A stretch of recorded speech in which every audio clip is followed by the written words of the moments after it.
welcome to the first episode of Storytime with Captain Xavier, which hopefully will be as popular a series as some of my other series. I definitely have more than enough content. I have hours and hours and hours of stories that I can tell, some of which you might even be interested in hearing. But naturally, this being the first episode, we must start with the origin story. It all began in a quaint high school in Cottonwood, Idaho, the very definition of a podunk town. My graduating class was a grand total of 34 people. The whole town only has 700. I know people whose graduating classes were bigger than my entire town. And Xavier, as it were, was born here, in Madame Ingleman's French class, my freshman year in high school. Madame Hinkleman, in addition to being one of the strangest and most interesting people I've ever met, taught French through full immersion, in that by the second year of French, you weren't allowed to speak English in class anymore. Everything had to be in French, which is, of course, the only way to learn language, really. And part of this meant that we had to pick a French name to go by while in class. And so she passed around a sheet of paper that had a whole bunch of different popular French names, and one of them was Xavier. And I've always liked that name because it was interesting sounding, kind of unique, and it had an X in it, which made it cool. So I chose Xavier. One of my best friends in high school, Nicholas Fizel, chose the name Sebastian, and we got into all sorts of wacky hijinks in Mrs. Hinkleman's French class. Now, where does the whole captain thing come from, you ask? Well, that's an excellent question, because in addition to being what the kids these days and those days would have referred to as a dork, I was also the high school mascot. That's right, I was the Prairie Pirate. Don't ask me why Cottonwood, Idaho, a landlocked city in the middle of North Idaho, chose pirate as their mascot, probably because it was alliterated with prairie. But I appreciated it because it meant I got to be a pirate. I signed up, originally I wanted to be on the dance team, because I love dancing, but they wouldn't let boys be on the dance team, so they made me the mascot instead, which was probably the greatest thing that happened to me because I also had long hair. And in northern Idaho, in small towns, boys are not allowed to have long hair. And I would have probably been mercilessly bullied if it weren't for the fact that I was the mascot. And first of all, you can't make fun of your own mascot because that's unpatriotic. And secondly, pirates are supposed to have long hair, so I got away with it. And it was fun. The first mascot outfit I had, my mother made me the shirt, and then and vest, though the vest here is green. The one I had was red, because our colors were red, black, and white. But I don't have a Lego minifig with a red vest and a white shirt, so I made do. Did have the red bandana, had a very scruffy beard. In fact, I referred to myself as Scruffbeard the Pirate, because being 16, I really couldn't grow a proper beard yet. Then I just had black slacks and a pair of nice leather harness boots that my father gave me. Square-toed, fit beautifully, absolutely fantastic. Got a flag, got a plastic sword, and became the mascot. And that was how it went for my freshman year. Then I decided that this outfit was simply not good enough, and I wanted something better. But you can't go to Walmart and buy a properly fitted pirate outfit, or you couldn't back then anyway. So I chose the alternate route, which was I joined 4-H. And part of one of the 4-H things that you could do was called Sew What, in which you got to sew whatever you wanted. You came up with the pattern, found the material, and you sewed it, and then you got to enter it in the fair and model it in the big show that they had, a big fashion show, which was fabulous. Because I was there was one other boy, and he'd sewed a pair of shorts, and then I came out as the very last person in the show, and I was wearing my full pirate regalia, the boots, the pants. I had a new shirt, I had a lined, tailored red pirate coat because our colors were red, black, and white. I had a pirate hat, I had a much nicer sword, I had a realistic looking pistol, and I came striding out like I owned the place, and the crowd went wild, and it was absolutely awesome. And from then on, that was my uniform, and it was actually a lot of fun. I got to hang out with the cheerleaders, which is always fun. I, of course, didn't get anywhere with anyone because, as we mentioned before, dork. I ended up enjoying high school towards the end of it because I ended up being kind of popular because I was the mascot and I was weird and interesting. I did eventually cut my hair. My senior year, I cut my hair, shaved, got a pair of glasses, got some new clothes, and came to school as a new student. It took some people a week to figure it out. Put on a southern accent, called myself Nathan King, came up here from Georgia. Now my parents are in the military. They move around a lot, so I'll be here for a little bit of time. my cover story was that I was out of town visiting my father for a week, and it worked. My friends figured it out pretty quick, but most of them kept it secret, and most people figured it out fairly quickly. But a lot of people, it took them a while. So one of the teachers, he didn't figure it out until my beard started growing back in, which was hilarious. Good times.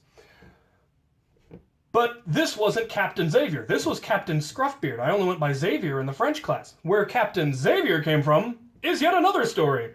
Towards the end of my senior year, my sisters were already in college. They were a year older than me. And they ran into a medieval recreation group in Moscow, Idaho that had a booth set up at the mall for recruiting purposes. And they signed me up. My mother and my sisters did. And so I went up to that to see what that was all about. And that's where our story continues. So Moscow was about an hour and a half from where I lived in high school, so I drove up there. I think they had practices on Wednesday, which was not a good time, but, you know, that's when the location was available. And it took place in the local fairground, the Latah County Fairground, and they set up a row of tables for people to play dice games and look at books and work on projects and all that sort of thing. They had an archery range set up off to one side where people could shoot archery, and then the main part of the room was used for combat. And later in the evening for medieval dancing, which is really a lot of fun. And I was only interested in the combat. I also did the archery and some of the arts, but what I really wanted was combat. My goal, when I first joined, was I wanted to become the bad guy that everybody loved, the evil pirate that was terribly unchivalrous and only fought to win, but everybody loved him anyway. And I actually magnificently succeeded in that fairly quickly. When I first started combat, I wasn't any good. I'd never done it, so it took me a while to get up to speed. Early combat in the group was actually still done with boffers, oddly enough. The group that I joined was called the Empire of Adria. The local subdivision was the Shire of Futuna, I believe. And the group does go all the way up to steel combat. They actually fight full steel armor, full steel weapons, but this group was fairly young and nobody had armor yet, so original training was done with boffers, and then once you wanted to start fighting in tournaments, it was done with kendo sticks, shinai. And armor requirements were minimum: fencing mask, body padding, elbow pads, gloves, and a cup. And you could make your shields out of wood, and it was fairly simple. There was also rapier combat done with flexible fencing swords, and there were a few people that had the equipment for that. Eventually we got to steel many, many years down the road. That's a whole different story. But this is where Captain Xavier was kind of born. I didn't start going by Captain Xavier because I had no right to that title. I simply went by Xavier de Normandy, who was a French privateer, was my backstory. And I liked it. I wanted to be French because I had been taking French in high school, so I spoke French, and it was an old world language, and so there was that. But I didn't want to be proper French because of the whole stigma of French being cowards and all of that, despite the fact that that's, you know, rubbish. But I didn't want to have to deal with that, so I became a privateer, so I could say, yes, my country sucks. Can I fight for yours? And that way I could get people to shut up about, you know, the French and being cowards and all of that. If you've ever looked at their military history there, it's actually incredibly impressive. But I wanted to be a privateer anyway because I wanted to be a pirate because I was the pirate and I had the garb for it and all of that. So I already had my costume, and it allowed me to kind of jump into the group running. And it was here that I met one of my oldest friends, Kyle Allison, who there was known as Kyle McAllister and who is now Sergeant Major Kyle McAllister. He's also a sergeant in the National Guard and a volunteer firefighter and a good friend and a fine man. But this is where we first met, when we were both about 18, young and stupid. This was, yeah, this was 16 years ago now. Good Lord. When did I get so old? But this was fun. There were a whole bunch of weird politics that went on in this group, and it eventually splintered. But us being simple mercenaries were able to avoid most of the politics for a while. And then in one of the groups that formed, the leader gave a speech that threatened to drive all of the combatants away.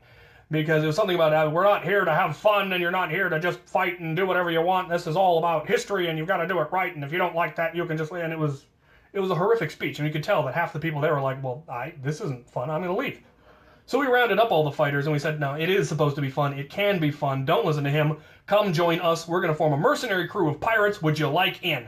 And they all said yes, and suddenly I had a crew. I had my own mercenary company of pirates, And officially, our ship name is Mort de la Mer, which is French for Death from the Sea. And that was our mercenary ship title. And it was pirate-based because I was a pirate. Kyle was actually a Romano-Celt, left over from when Rome pulled out of Great Britain. But I was the pirate, and I was the captain, and I was in charge, and I was the charismatic one, so we all became pirates, because pirates are cool. And we quickly were simply referred to as the crew. And it was then that I could really claim the title of captain. I had kind of claimed it earlier when I got my first knighthood, and chose the title of captain instead of sir. Because that was actually perfectly allowed. If your persona was something that wouldn't have used that title, if you were like an ancient Viking and you wanted to be called Jarl instead of sir, that was perfectly acceptable. And various other people did various other titles depending on their personas and their time periods and all of that. And so I chose the title captain. And it was okay. I mean, you do call captains sir, so that was kind of legitimate. But I still didn't have a ship then. When this happened, when the crew was formed, then I was truly able to call myself Captain Xavier de Normandy. And that was lovely. And it wasn't until quite a few years later, like a decade later, give or take, that the Captain Xavier that you all know came into being in University of Idaho. So, on to that. The Captain Xavier that you all know and love was born at the University of Idaho during their second HVZ game. I missed their first HVZ game because I didn't hear about it until it was too late because I was too busy trying to graduate. And by the time I knew that it even existed, it was already in full swing and it was too late to join. Well, one of my men, who I believe was a corporal at the time, he's now a lieutenant, had a whole huge collection of Nerf blasters. And so we went to my sergeant major, who being in the military had loads of military gear that we could borrow, and we got all kitted out in all of this mismatched OD green and gray and brown and British uniforms and German uniforms, just everything that we could get our hold of. Got all decked out, got all of my friends' Nerf guns, and we were going to go just march onto campus and declare ourselves to be the NPC Marines and start shooting zombies. And it's a really good thing that we didn't. Because if we hadn't actually talked to the organizers first and we just stormed in, they might have had us arrested. Or at the very least, we definitely would have been banned. And my Nerf career would have ended before it even got started. But we were smart about it. We contacted the mods, told them our plan. They said they loved it, but they wanted to wait until the next game to implement it, which was good. So when the next game got started, we got to join in as the NPC Marines, which is a whole different story of how that worked.